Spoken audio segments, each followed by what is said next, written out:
وہاں سرکار دو عالم کی زیارت ہوگی، نعت سرکار کی پڑھتا ہوں میں، بس اسی بات سے گھر میں میرے رحمت ہوگی، اور حشر کا دن بھی عجب دیکھنے والا ہوگا، نعرہ حیدری زلف لہرا کے جب وہ آئیں گے، زلف لہرا کے وہ جب آئیں گے، پھر قیامت میں بھی ایک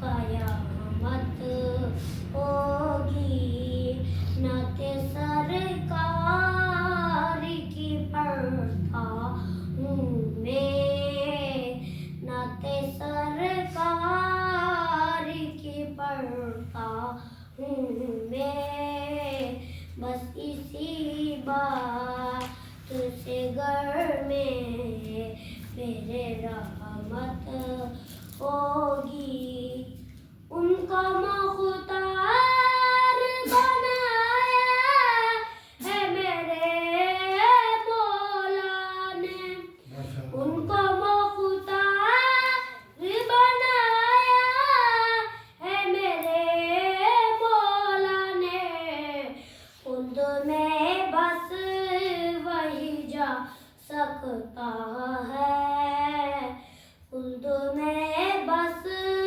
وہی جا سکتا ہے، جس کو حسنین کے بابا کی اجازت ہوگی، جس کو حسنین کے بابا کی اجازت ہوگی، نعت سرکار کی پڑھتا ہوں میں، نعت سرکار کی پڑھتا ہوں میں، بس کسی بات سے گھر میں میرے رحمت ہوگی،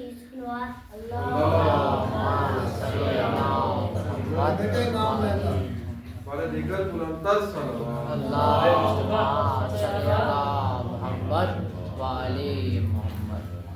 میں برادران سے گزارش کروں گا کہ ادھر آگے تشریف ادھر آگے برادران کی حوصلہ افزائی کے لیے ہمارے دیگر بلندتر صلوات۔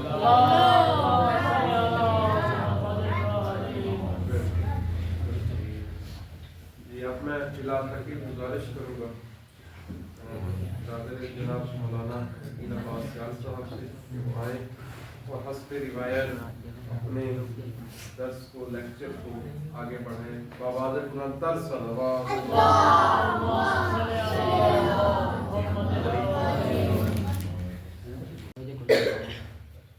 جیسا کہ آپ ماشاءاللہ مسلسل اس درس کو سن رہے ہیں اور ساتھ ساتھ اپنی کاپیوں پر اپنی نوٹ بکس پر لکھ بھی رہے ہیں، انشاءاللہ دعا ہے خالق منان ہماری اس عبادت کو اپنی بارگاہ میں قبول و منظور فرمائے، دعا ہے خالق منان ہمیں صحیح معنی میں دین مومن کو پڑھنے سمجھنے اور اس پر عمل کرنے کی توفیق عطا فرمائے۔ عزیز بچوں، ذرا آپ بتائیں کہ کیا پڑھا تھا ہم نے پچھلی دفعہ؟ ہم دین کے بارے پڑھ رہے ہیں، یاد ہے نا آپ کو؟ کس کے بارے پڑھ رہے ہیں؟ دین کے بارے۔ کیوں دین کے بارے پڑھ رہے ہیں؟ کیونکہ ہمارا دین اسلام ہے۔ شاباش، آپ نے بتانا ہے۔ ہم لوگ یہ جو کلاس لے رہے ہیں یا یہ اس کلاس کو پڑھتے ہیں، یہ اس میں کیا پڑھتے ہیں ہم لوگ؟ دین پڑھتے ہیں، دین کے بارے پڑھتے ہیں، ٹھیک ہے؟ دین کیوں پڑھتے ہیں؟ دین سمجھنے اور سیکھنے کے کس لیے؟ اپنی آخرت کا اچھا کرنے ماشاءاللہ. کیوں پڑھتے ہیں دین؟ آخرت. ہم نے کیا کہا تھا آپ کو کہ انسان کمال تک پہنچنے کے لیے، اللہ کے قریب پہنچنے کے لیے، تقرب الی اللہ کی منزل طے کرنے کے لیے انسان کے لیے کچھ چیزیں ضروری ہیں. یہ بیان کی تھی نا، وہ چیزیں لازمی ہیں تاکہ وہ انسان بلند ہو جائے، وہ انسان کمال تک پہنچ جائے، وہ انسان تقرب الی اللہ تک پہنچ جائے. یہی بات ہو رہی تھی نا. کہاں پہنچے وہ؟ لقاء اللہ کی منزل، یعنی ساری مخلوقات سے افضل ہو جائے انسان. اس لیے ہم کہہ رہے تھے کہ انسان کی اس افضل بننے کے لیے، کمال تک پہنچنے کے لیے کچھ چیزیں ہیں کہ انسان ان کو سیکھے اور ان پر عمل کرے، وہ لازمی ہیں چیزیں. میری طرف دیکھیے، سن رہے ہیں نا آپ؟ یا نہیں سن رہے؟ ادھر توجہ کیجیے، شاباش. تو انسان کے انسان بننے کے لیے، افضل المخلوقات بننے کے لیے، اشرف المخلوقات بننے کے لیے انسان کے لیے کچھ لازمی چیزیں ہیں. اگر وہ لازمی چیزوں کو کرے گا تو افضل بنے گا. ٹھیک ہے. اور مقام، آخر جو مقام ہے اللہ کے قریب پہنچانے والا مقام جو اس مخلوق نے حاصل کرنا ہے، وہ کون مخلوق ہے؟ انسان. لہذا اس مقام تک پہنچنے کے لیے انسان کے لیے کچھ چیزیں ضروری ہیں. ان چیزوں میں سے ایک چیز کیا ہے؟ دین مبین. ضروری اور بنیادی چیزوں میں سے وہ ہے دین. ٹھیک ہے. ہم دین کے بارے اس لیے پڑھیں تاکہ ہم ساری مخلوقات سے افضل ہو جائیں، ہم اچھے بن جائیں، ہماری زندگی کا جو مقصد ہے، جو ہمارا خدا ہم سے چاہتا ہے، وہ پورا ہو جائے. اس لیے پڑھ رہے تھے نا دین. بات سمجھ رہے ہیں کہ نہیں سمجھ رہے؟ ہم نے کہا تھا دین اس لیے پڑھیں. دین کتنی چیزوں کا مجموعہ ہے بچوں؟ شاباش. ہم نے کہا تھا 3 چیزوں کا مجموعہ ہے. احکام، اخلاق. شاباش. تیسری چیز کون سی ہے؟ احکام. شاباش. دین ان 3 چیزوں کا مجموعہ ہے. یعنی یا دین میں عقائد ہیں، وہ بتایا تھا عقائد، یا اخلاق ہیں، یا کس کا موضوع ہے؟ احکام کا. شاباش. ان 3 چیزوں کا مجموعہ ہے دین. ٹھیک ہے. تو ہم نے احکام کو چونکہ پڑھنا تھا، آج چونکہ ہم شعبان کے مہینے میں یہ گفتگو کر رہے ہیں، ایسے ہے نا، تو ہم نے اس مناسبت سے بات کریں گے عقائد کی. اس میں ایک موضوع ہے امامت کا. کس کا موضوع ہے بچوں؟ پچھلی دفعہ یہ بات تھوڑی سی کی تھی، اسی کو ہم آگے بڑھاتے ہیں. تو 3 شعبان کو کس ہستی کی آمد ہے؟ حضرت امام حسین علیہ السلام. ایسے ہے نا. اور آج رات کس کی ہے؟ حضرت علی اکبر، ان کے بیٹے حضرت علی اکبر کی. ٹھیک ہے. تو ہم اس مناسبت سے بات کریں گے، چونکہ ہم نے یہ کہا تھا کہ جو مناسبتیں آئیں گی ان کے ایک دن آگے یا بعد میں، اگر ہمارا یہ اسی دن اگر یہ کلاس ہماری آتی ہے تو ہم اس پر بات کیا کریں گے جو آپ بچوں کے حساب سے کلاس ہوگی. ٹھیک ہے. تو ہم حضرت امام حسین علیہ السلام کے بارے بات کرتے ہیں تھوڑی سی، اور تھوڑی سی حضرت علی اکبر کے بارے بات کریں گے، یا دیگر شخصیات کے بارے کریں گے. ٹھیک ہے. تو آئیے، حضرت امام حسین علیہ السلام یہ کتنے امام ہیں ہمارے؟ کتنے؟ تیسرے امام ہیں. ماشاءاللہ. معصوم 5ویں. امام معصوم یعنی امام کتنے ہیں؟ امام 12. اور ان میں سے ان کا نمبر کتنا ہے؟ تیسرا. ماشاءاللہ ماشاءاللہ. تو لہذا ضروری ہے کہ ہم اپنے تیسرے امام کی چونکہ ولادت بعد سعادت کے ایام گزرے ہیں تو ہم ان کے بارے بھی کچھ نہ کچھ پڑھ لیں. ٹھیک ہے نا؟ پڑھنے کے لیے تیار ہے نا؟ تو آئیے دیکھیے، ہم یہاں سے شروع کرتے ہیں کہ دیکھیں امام حسین علیہ السلام نے تاریخ بشریت میں، تاریخ انسانیت میں، تاریخ اسلام میں ایک بچوں ایسا کام کیا ہے نا جو شاید کسی نے کیا ہو.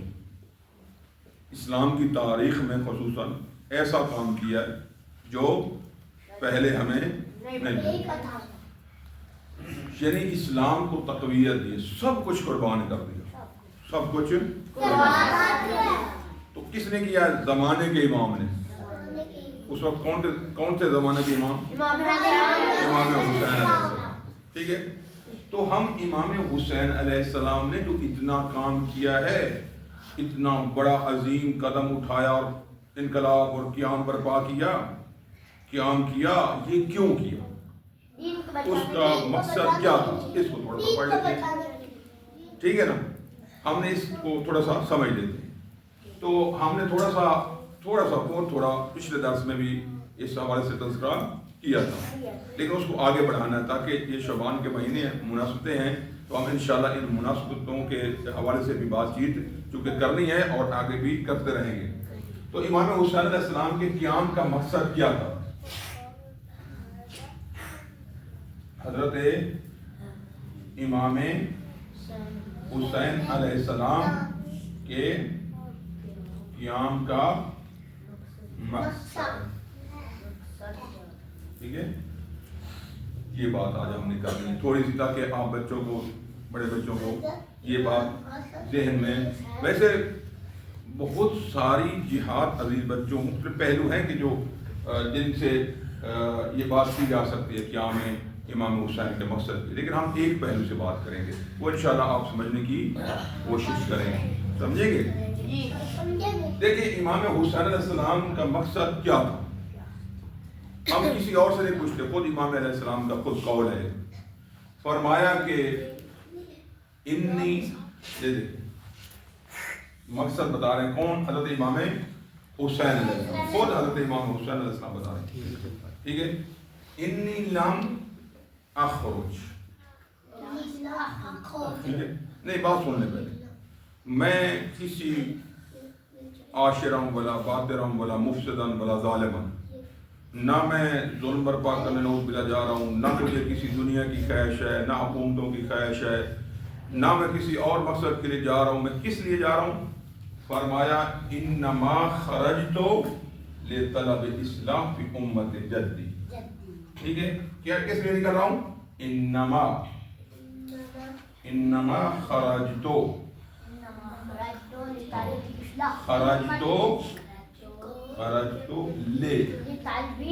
لطلب الاصلاح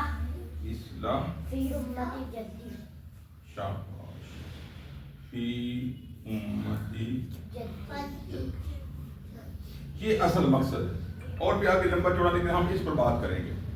امام حسین اتنا بڑا کام کیا اور کرنے نکل رہے ہیں مدینہ سے، اپنے گھر سے، تو کیوں نکل رہے ہیں؟ تو ہم امام حسین سے پوچھتے ہیں. امام حسین نے فرمایا، خود اپنے قیام کا مقصد بتایا ہے بچوں کہ انما خرجت لطلب الاصلاح فی امت جدی. میں اس لیے نکل رہا ہوں تاکہ میں اپنے نانا کی امت کی اصلاح. یہ بات کلیئر ہو گئی؟ کس لیے امام حسین نکلے؟ کیوں بھائی کیوں نکلے امام حسین گھر سے؟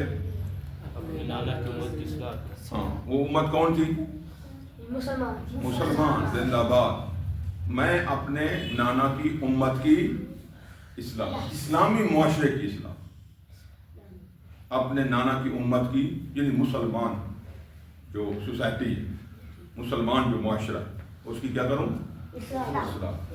یہ اصلاح کیا مطلب کیا ہو گیا تھا 50 سال کے بعد؟ امام حسین علیہ السلام پیغمبر اسلام کے بعد کتنے سال بعد تشریف لائے؟ ان کی امامت کا دور یعنی کتنے سال بعد ہے؟ کبھی سوچا بچوں نے؟ کبھی گنا ہے؟ دیکھیں 10 یا 11 ہجری میں کن کی وفات ہوتی ہے؟ حضرت محمد صلی اللہ علیہ وسلم. ہاں. اس کے بعد امام، تیسرے امام کا زمانہ کب آتا ہے؟ پریشان تو نہیں ہو رہے؟ کب شہید ہوئے؟ 61 ہجری میں. اور امامت کب ملی؟ دیکھیں 11 ہجری میں پیغمبر اسلام میں سننے سے جاتے ہیں. پیغمبر کے بعد امام کون ہے؟ حضرت علی حضرت علیہ السلام کی شہادت کب ہوتی ہے؟ 21 رمضان نا کون سی ہجری تھی؟ آپ لوگوں نے بتانا، بچوں نے بتانا، بڑوں کو پتا ہے، آپ نے بتانا نہیں معلوم امام کی شہادت کس ہجری میں ہوئی؟ حضرت مولا امیر علیہ السلام، امیر المومنین علی ابن ابی طالب، مولا علی کی نہیں معلوم؟ تو سن لیں، یہاں سے دور شروع ہوتا پہلے امام کا، یہ 40 ہجری تک جاتے ہیں۔ 40 ہجری کو امام علی علیہ السلام ان کی شہادت، امام علی کتنے سال ہوگی امامت؟ تقریباً 30 سال یا 29 سال، ٹھیک ہے، 30 سے 29 کچھ ماہ آگے پیچھے۔ امام حسن علیہ السلام دوسرے امام ہیں۔ 40 کے بعد کن کی امامت کا دور ہوا شروع؟ امام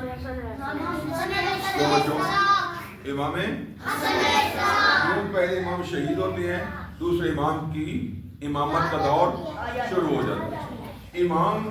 دوسرے امام کی شہادت ہے 50 ہجری، کب ہے؟ 50 ہجری۔ اب 50 ہجری کو شہادت ہے کس کی؟ امام حسن۔ دور امامت کتنا ہے ان کا؟ 10 سال۔ یہاں آپ کہیں دور کس کا ہے؟ مولا علی علیہ السلام۔ جہاں کس کا ہے؟ امام یہ دور۔ اب یہ 50 کو شہید ہو جاتے ہیں، کون بنا؟ اب دور کس کا شروع ہو گیا؟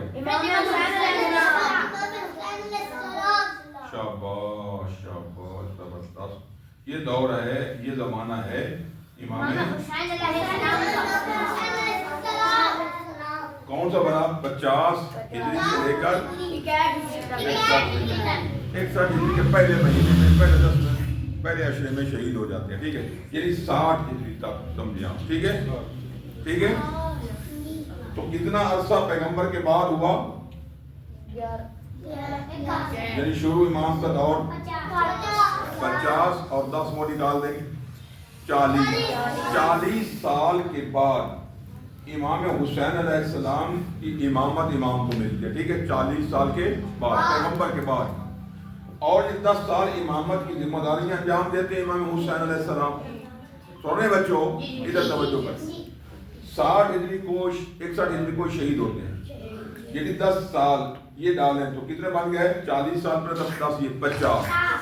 اب یہ 50 سال کے بعد مولا فرما رہے ہیں کہ میں نانا کی امت کی اصلاح کرنے جا رہا ہوں۔ عزیز بچوں، 50 سال کے بعد وہ کون سا معاشرہ تھا کہ جس کی اصلاح کریں؟ کیا ہو گیا اس معاشرے کو جس کے لیے پیغمبر اسلام نے اتنی قربانی دی، مولا علی علیہ السلام نے اتنی قربانیاں دی؟ کبھی سوچا ہم نے؟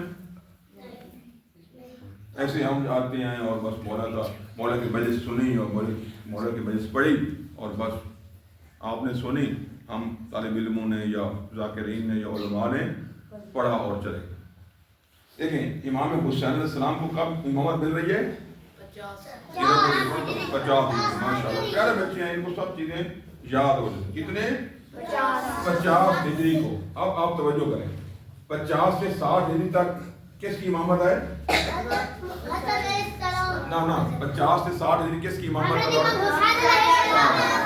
اب آپ بتائیں، اب آپ نے اس کو ریسرچ کرنا ہے، 50 ہجری تا 60 ہجری یہ امام کی امامت ہے۔ ان 10 سالوں میں امام کیا کرتے رہے؟ کبھی کسی نے بتایا؟ کبھی کسی نے پڑھا؟ آپ کی بات کر، کسی نے سنا؟ کیوں اتنے سال ہو گئے محرم سنتے ہوئے، اتنے سال ہوئے مجالس سنتے ہوئے، ہم کیا سنتے ہیں؟ ہم نے امام حسین کو کیا بنایا ہوا ہے؟ عزیز بچوں کبھی سنا کہ ہم نے فقط ایک ساتھ یہ 10 دن کے امام یا زیادہ سے زیادہ 6 امام ہیں؟ 28 رجب کو امام نے وطن چھوڑا، بس بتائیے، پھر سفر کیا نہیں معلوم کیا ہو، کیا خطبات دیے امام نے، کیا پیغامات دیے امت کو، سن رہے ہیں نا؟ ہمیں کیا پیغامات دیے کوئی پتہ نہیں۔ 6 مہینے امام قیام میں ہے نا،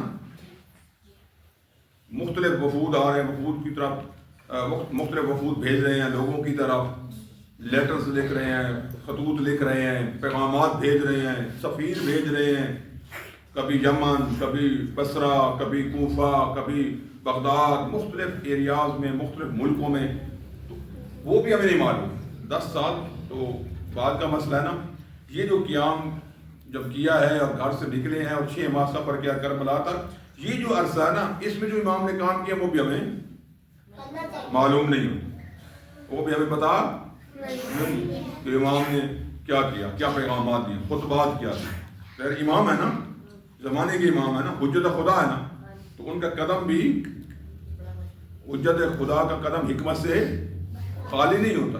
تو 6 مہینے امام نے سفر کر رہے ہیں اور اس 6 ماہ میں امام نے کوئی سسٹم نہیں دیا، کوئی تبلیغات نہیں کی، کوئی پیغام نہیں دیا، کوئی خطبات نہیں دیے. ٹھیک ہے، وہ ہم پڑھتے ہیں.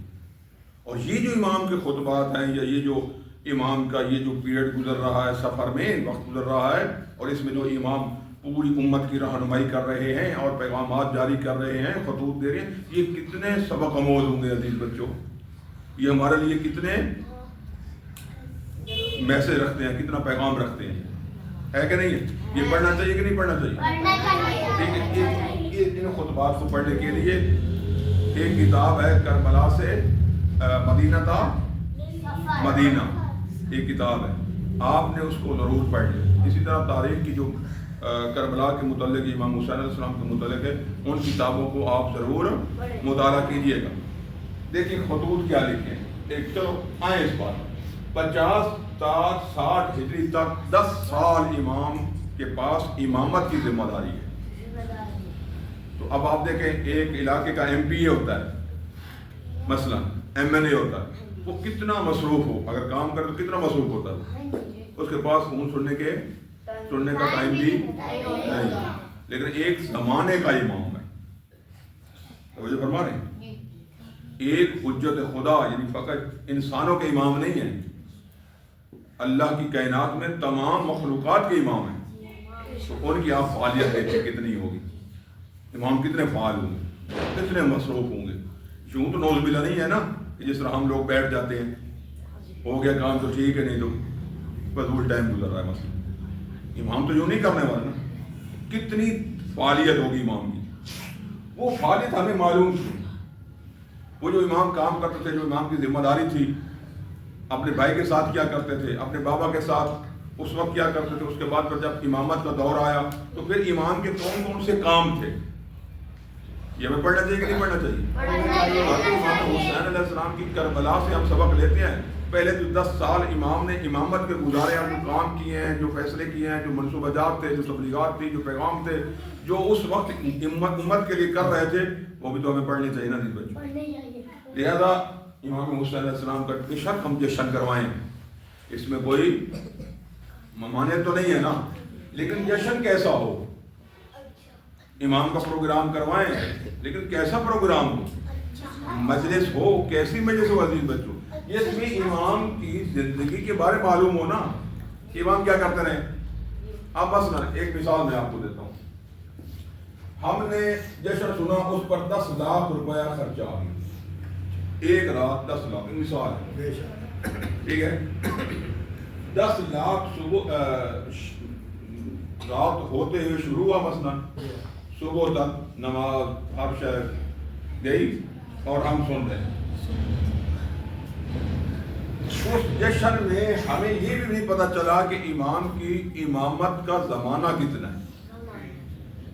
اور پھر بعد کا مسئلہ ہے کہ ان 10 سالوں میں امام نے کیا کیا ہے، ہمارے بچوں کو پتہ ہی نہ ہو، مثلا ہمارے جوانوں کو نہ معلوم ہو، ہمارے مردوں کو بڑوں کو پتہ نہ چلے، خواتین کو نہ پتہ. ساری رات 10-20 لاکھ اس ایک رات میں خرچہ کر دے. ایک مثال ہے. تو آیا اس 10 لاکھ کا فائدہ ہوگا کہ جس میں امام کی سیرت بیان نہ کی گئی ہو؟ تو فائدہ ہے اتنا بڑا خرچہ ہو، اور یہاں وہاں پتہ نہ چلے مثلا، اور یہاں آپ کلاس میں آئیں 1-آدھا گھنٹہ مثلا، اور بچوں کی کلاس، اس میں پتہ چلے ہمیں کہ یار یہ امام کی امامت کا دور 50 ہجری سے لے کر 60 ہجری تک ہے، اور کچھ اور چیزوں کو بھی تھوڑا سا پتہ چل جائے، تو پھر تو یہ 1-آدھے گھنٹے کی کلاس آپ کے لیے مفید نہ ہوئی. اس طرح کے پروگرام ہونے چاہیے کہ جو مفید ہوں، یا ایسے افراد آنے چاہیے کہ جو مفید باتیں کریں، ہمارے بچوں کو باتیں سمجھائیں۔ اب آپ بتائیں جس میں اس پروگرام میں امام حسین کی مجلس ہو یا امام حسین کا جشن ہو یا کوئی مناسبت ہو، اگر وہ کوئی بیان کرے عزیز بچوں، اس میں آیت بھی نہ ہو، قرآن بھی نہ ہو، حدیث بھی نہ ہو، فرمان رسول بھی نہ ہو، فرمان ائمہ بھی نہ ہو، فرمان امام حسین علیہ السلام بھی نہ ہو، تو کیا اس کا اتنا فائدہ ہوگا جتنا اس محفل کا فائدہ یا مجلس کا جس میں قرآن کی آیات پڑھی جائے یا امام حسین کا مقصد بیان کیا جائے، اس کا زیادہ فائدہ عزیز بچوں۔ تو لہٰذا آئیے، بس میں جو بات بتانا چاہ رہا تھا، ایک تو یہ ہے کہ امامت کا دور 50 ہجری سے لے کر 60 ہجری۔ یہ کیوں کہا کہ اس طلب اصلاح فی امت جدی، بس یہ بات کر کے پیچھے میں نے تھوڑا سا آپ کو بتا دیں جلدی بتایا تھا، اب میں تھوڑا سا آپ کو یہ بات آپ کو دوبارہ تکرار بھی ہو جائے اور بات سمجھ بھی آ جائے۔ سن رہے ہیں؟ دیکھیں اصلاح کرنے جا رہا ہوں، کیا مقصد ہے؟ اصلاح، یہ ہے اصلاح، اصلاح کرنے جا رہا ہوں۔ دیکھیں اس کی ضد ہے افساد، اس کو بولتے ہیں افساد۔ ماشاءاللہ اچھے بچے بن گئے ہیں، بڑے ہو گئے ہیں، آپ کو یہ چیزیں آپ کو مشکل نہیں۔ کیا امام حسین نے کہا؟ ادھر دیکھو کیا کہا؟ اصلاح کرنا، انما خرجت لطلب الاصلاح۔ اب یہ اصلاح کرنے جا رہے ہیں، یہ اصلاح کیا ہے اس کو ہمیں بیان کروں تاکہ آپ بچوں کے ذہنوں میں یہ بات بیٹھ جائے کہ امام کیوں نکلے، دیکھیں کتنا بڑا کام کرنے دے۔ عزیز بچوں دیکھو، اصلاح کس کے مقابلے میں ہے؟ افساد کے۔ یہ لفظ کیا ہے؟ افساد۔ اس کا معنی کیا ہے؟ فساد، فاسدہ، مفسد، یہ جو معاملات ہوتے ہیں نا یہ اسی سے لیا گیا، افساد، اصلاح اور افساد۔ سن رہے ہیں؟ اب اصلاح کا معنی کیا ہے اور افساد کا معنی کیا ہے؟ لکھیں گے آپ؟ اصلاح کا معنی ہے ہاں بڑھ جانا اور فساد کا معنی ہے ٹوٹ جانا۔ شاباش، ایک یہ معنی ہے۔ ایک معنی یہ ہے کہ دو یا ایک چیز یا ایک موجود کو کیوں لکھیں، ایک موجود میں جو اس کو لازم ہوتا ہے وہ ٹوٹ جانا، جو نہیں نظم، جو نظم لازم ہو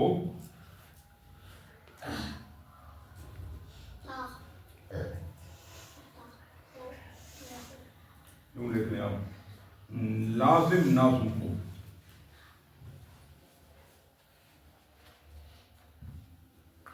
ایک موجود میں ضروری یا لازم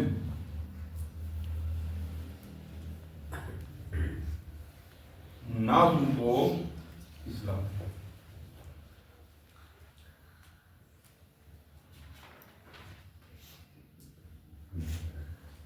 کیا ہونا۔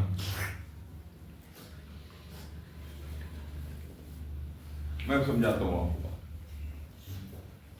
افساد کیا ہے؟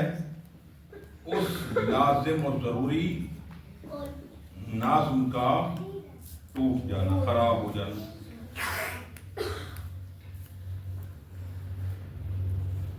یا خراب،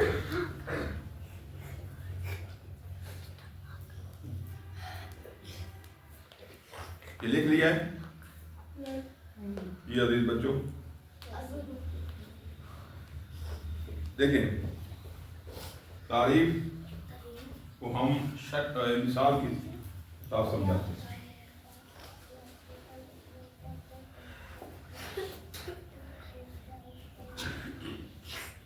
مثلا دیکھ لیے،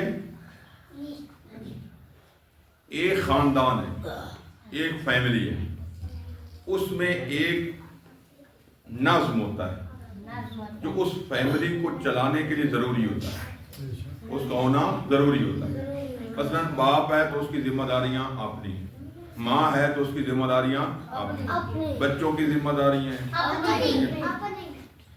کیا گیا ہے مثلا جو سربراہ ہے اس کی جو ذمہ داریاں ہوں، جو ماں ہے، جو بیٹا ہے، جو بیٹی ہے، اس گھر کے افراد میں ایک کیا ہوتا ہے؟ نظم۔ اگر وہ نظم برقرار رہے گا تو اس کو کہتے ہیں کہ یہ خاندان بڑا مصلح خاندان ہے، بڑا سمجھدار خاندان ہے، اصلاح والا خاندان ہے، سمجھدار خاندان ہے۔ بات سمجھ رہے ہیں نا؟ مثلا جس طرح آپ کی خدا نہ خواستہ ہم میں سے کسی کا خدا نہ خواستہ ہم صحیح سالم ہیں، صحیح ہے ہمارا وجود، اور اس کا ایکسیڈنٹ ہو جاتا ہے، کوئی چیز ٹوٹ جاتی ہے، مثلا یہ میری انگلی ٹوٹ گئی، یہ کیا ہو گیا؟ افساد ہو گیا، ٹوٹ گئی، خراب ہو گئی۔ اب اس کو بنائیں، دوبارہ اسی جگہ پہ لے آئیں، تو اس کو کہتے ہیں اصلاح۔ سنیں نا، اس میں ناظم کیا تھا؟ لازم ایک نظم تھا نا، یہ یوں بھی ہو رہی تھی، یوں بھی ہو رہی تھی، حرکت بھی کر رہی تھی، یہ دیکھ رہے ہیں نا؟ یعنی اس میں جو مطلب میں بدل بھی اٹھا رہا ہوں، جو اس کے لیے، اس موجود کے لیے بچوں جو ایک نظم لازمی تھا وہ باقی ہے نا، جو ہی وہ ٹوٹے اور ٹوٹ کے مثلا خدا نہ خواستہ وہ خراب ہو گیا، پھر اس کو اس جگہ پہ لے آنا، اس کو اصلاح کہتے ہیں۔ بات سمجھ رہے ہیں کہ نہیں سمجھ رہے؟ اسی طرح ایک خاندان ہے، اگر خدا نہ خواستہ اس میں لڑائی ہو جاتی ہے، اس کو کیا کہتے ہیں؟ فساد پڑ گیا۔ کیا کہتے ہیں؟ اس گھر میں فساد ہو رہا ہے، اس گھر میں فساد ہوتا ہے، خرابی ہوتی ہے، بگاڑ پیدا ہو گیا۔ سن رہے ہیں؟ اس کو کہتے ہیں افساد۔ بگاڑ کو کیا کہتے ہیں؟ یعنی معاشرے کا نظم درہم برہم ہو گیا، خراب ہو گیا، یعنی فیملی کا نظم خراب ہو گیا۔ خود ایک وجود میں نظم ہوتا ہے نا، کہ یہ وہ صبح اٹھے، نماز پڑھے، اچھا انسان بنے، تلاوت کرے، فلاں فلاں، اگر اس کو کیا ہو جائے گا نا، مثلا اس چیزوں کو تھوڑا کہا گا غصہ نہیں کرنا، یہ لازم ہے آپ کے لیے کہ آپ کے اندر نظم ہے، غصہ نہیں کرنا، کسی کا حق نہیں کرنا، کسی کو تھپڑ نہیں مارنا، والدین کا کی بے احترامی نہیں کرنا، یہ نظم ہے آپ کو۔ خدا نہ خواستہ آپ نے کسی کو مار دیا، کہیں گے کیا بھائی وہ فساد برپا کر رہا ہے، کیا مطلب؟ یہ بچہ جو تھا، اس کا جو نظم تھا یہ ٹوٹ گیا، بگاڑ پیدا ہو گیا، فساد برپا کرتا، ادھر جاتا لڑتا ہے، ادھر جاتا لڑتا۔ کچھ لوگ ہوتے ہیں نا فسادی، جس کو کہتے ہیں، ان کے اندر یہ افساد ہوتا، فساد، یعنی وہ ان کے اندر لازم تھا نا ایک نظم، وہ ٹوٹ گیا، اس کے اندر بگاڑ پیدا ہو گیا، اس کے اندر ایک فساد برپا ہو گیا، اب ہر جگہ جا کے فساد برپا کریں۔ سننے نا بات؟ اب اس بچے کو صحیح لے آنا، اس کی اصلاح کرنا، اس کو ٹھیک کرنا، اس کو کہتے ہیں اصلاح۔ اب بات سمجھ آ گئی کہ نہیں؟ اسی طرح آگے چلے بچوں، معاشرے میں بگاڑ پیدا ہو جانا، معاشرے میں تھا کہ وہاں سارے لوگ ایماندار ہوں، نیک ہوں، عبادت گزار ہوں، ایک دوسرے کا احترام کرنے والے ہوں، بات سمجھ رہے نا؟ یہ تھا معاشرہ، کون سا؟ اسلامی معاشرہ، جو پیغمبر اسلام چھوڑ کر گئے تھے۔ اس میں کیا تھا؟ نمازی معاشرہ تھا، توحیدی معاشرہ تھا، نبوت کا قائل معاشرہ تھا، قرآنی تعلیمات کا قائل تھا، اس پر عمل کرنے والا معاشرہ تھا، ایسے تھا نا۔ اب اس معاشرے کے اندر بگاڑ پیدا ہو گیا۔ امام حسین کے زمانے میں، امام حسین کے زمانے میں، پیغمبر کے زمانے میں شراب مسلمان کوئی نہیں پیتا تھا، مثلا چوری کوئی نہیں کرتا تھا، اچھے اخلاق کے مالک بن گئے تھے لوگ، ایک معاشرہ یعنی جو ہے نا وہ اسلامی معاشرہ بن گیا تھا، ایسے نا۔ وہ جو ہی امام حسین کا دور آیا تو وہ آہستہ آہستہ کیا ہو گیا؟ بگاڑ پیدا ہوتا چلا گیا، اس میں فساد پیدا ہوتا گیا، ٹھیک ہے؟ وہ نظم جو معاشرے کا تھا وہ ٹوٹ گیا، لوگوں نے ایک دوسرے کو مارنا شروع کر دیا، فسادات برپا ہو گئے، شرابیں پینا شروع کر دی لوگوں نے، مثلا ایک دوسرے پر تہمتیں لگانا شروع کر دی، لڑائیاں شروع ہو گئی۔ سن رہے نا؟ ساتھ میں امام حسین کے زمانے میں اسلامی معاشرے کے اندر وہ نظم جو تھا وہ ٹوٹ گیا، فساد برپا ہو گیا، ماشاءاللہ۔ اسلامی معاشرے کے اندر کیا ہو گیا؟ بگاڑ پیدا ہو گیا، بگاڑ پر شاباش، بگاڑ پیدا ہو گیا۔ اسلام کی طرف جانے کے بجائے لوگ کیا ہو رہے ہیں؟ اسلام پر عمل نہیں کر رہے ہیں، غافل ہو رہے ہیں، ماشاءاللہ۔ حتیٰ کہ یہاں تک کہ خود یزید کیا ہو گیا؟ شرابی بن گیا، امام نے خود کہا شرابی ہے، وہ جو اچھے انسان تھے، پاک لوگ تھے، ان کا قاتل تھا، یعنی بگاڑ پیدا ہو گیا نا بچوں۔ اب امام نے کہا اس معاشرے میں جو بگاڑ پیدا ہو گیا ہے، میں امام حسین اس بگاڑ کو ختم کرنے کے لیے جا رہا ہوں، اور اس معاشرے کو مصلح اور اصلاح کے لیے میں جا رہا ہوں، مصلح بنانے کے لیے اور اصلاح جو اصلاح شدہ معاشرہ ہے وہ کرنے جا رہا ہوں. یعنی ان تمام چیزوں کو ان کی نفی کرنے جا رہا ہوں کہ یہ غلط ہو رہا ہے اسلام میں, اور جو میں کہہ رہا ہوں اور جو ہم اہل بیت کہہ رہے ہیں وہی معاشرہ ہونا چاہیے, اور وہی نظام ہونا چاہیے, وہی سسٹم ہونا چاہیے. یزید نے بیٹھ کے تخت پر کہا تھا, نہ کوئی وحی نازل ہوئی ہے, نہ کوئی نبی آیا ہے. یہ ایسے نعوذ باللہ ثم نعوذ باللہ کیا ہے بنی ہاشم کا ڈھونگ ہے. تو امام حسین نے کہا تھا نہیں اتنا بگاڑ ہم پیدا نہیں, ہم بتائیں گے. امام حسین نے کہا میں بتاؤں گا, میں اپنی جانوں کا نذرانہ بھی پیش کر کے بتاؤں گا کہ یہ بگاڑ غلط ہے, یہ فساد ہم نہیں ہونے دیں گے. توحید بھی ہے, نبوت بھی ہے, قرآن بھی ہے, اسلام بھی ہے, امامت بھی ہے, قیامت بھی ہے, اور الہی اقدار بھی ہیں. میں ان پر اپنی جان تو قربان کر دوں گا لیکن ان چیزوں میں بگاڑ پیدا نہیں کروں گا. بچوں, امام حسین نے اس لیے قربانی دی. اب جو سمجھدار بندے قیامت تک آپ جیسے ماشاءاللہ جو لوگ آئیں گے مومن ہوں گے, ان کو پاکیزگی ملے گی, ان کو طہارت ملے گی, ان کو علم ملے گا, ان کو بصیرت ملے گی, ان کو شعور ملے گا, ان کو پاکیزگی ملے گی, ان کو توحید ملے گی, ان کو نبوت ملے گی. تو جب حقیقی طور پر کوئی لینا چاہے گا تو اصلاح موجود ہے, ہر چیز باقی ہے, زندہ ہے, موجود ہے, بچی ہوئی ہے. وہ امام حسین کے اس قیام کی وجہ سے ہر چیز بچ گئی. معاشرہ جو ہے نا وہ ماننا اور بات, اس پر عمل کرنا اور بات ہے, لیکن ایک چیز اسی طرح جس کو مٹایا جا رہا تھا اس کو امام حسین نے دوبارہ سے زندہ کیا. اب جو سمجھدار, جو جس لفظ میں کہتے ہیں کہ جو اگر مومن اور پاکیزہ ذہن کا بندہ اور انسان اس دنیا میں آئے گا وہ حسینیت کو قبول کرے گا, امام حسین کے بچائے ہوئے اقدار کو وہ قبول کرے گا اور اپنی زندگی گزارے گا.